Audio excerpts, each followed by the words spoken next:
আলোকিত শিশু কণ্ঠ পরিষদ মাদ্রাসা মেনশন করে খিতাব করে লক্ষ্য করে বলেন, হাবিব স্পষ্ট আপনি বলে দেন, ইন কুনতুম তুহিব্বুনাল্লাহ, যদি তোমরা আল্লাহর ভালোবাসা, আল্লাহর সন্তুষ্টি, আল্লাহর নৈকট্য যদি পেতে চাও, সর্বাগ্যে আমি নবীর অনুসরণ করে নাও। রব্বে কারীমকে পেতে হলে তার সন্তুষ্টি যদি আশা করো, আমি রাসূলের অনুসরণ করো। যদি বলুন না সুবহানাল্লাহ। আল্লাহর সন্তুষ্টি চাই কি চাই না? কারা কারা চাই হাত তুলে দেখাই। নারায়ে তাকবীর, নারায়ে তাকবীর। আল্লাহ কবুল করেন। আমিন।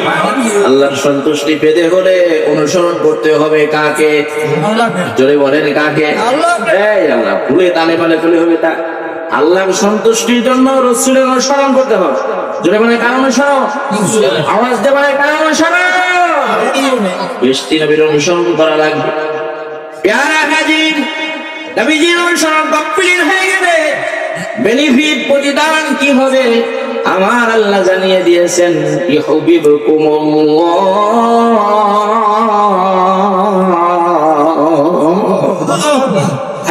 আপনি বলে দেন, তোমরা যদি আল্লাহর সন্তুষ্টি পেতে চাও, সর্বাগ্যে আমি নবীর অনুসরণ করো, মহান আল্লাহ পাক তোমাদেরকে ভালোবাসবে।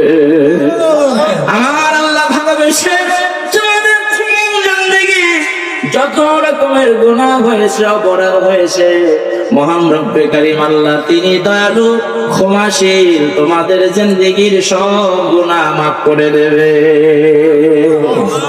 বন্ধুরা আমার আপনারা জানেন না, অনুসরণ রাসূলের রব্বে কারীমের সন্তুষ্টির জন্য আয়াতে কারিমা সূরাতুন নিসা ৮০তম আয়াত আমার আল্লাহ পাক জানিয়ে দিলেন, মায়ুতি'র রাসূল ফাকাদ আতা আল্লাহ।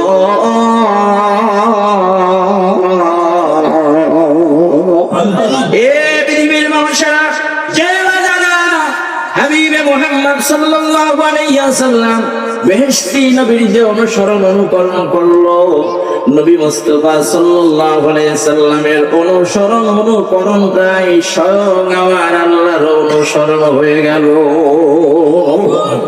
নবীজির অনুসরণটাই কার অনুসরণ?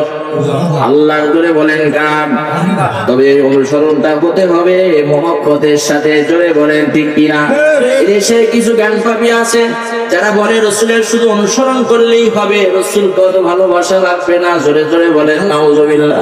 বন্ধুরা আমার আপনাদের কোরআন কারীম ৩৩ নম্বর সূরা সূরাতুল আহজাব ৬ নম্বর আয়াত আল্লাহ পাক জানিয়ে দিলেন, আন-নাবিয়্যু আওলা বিল মুমিনিন,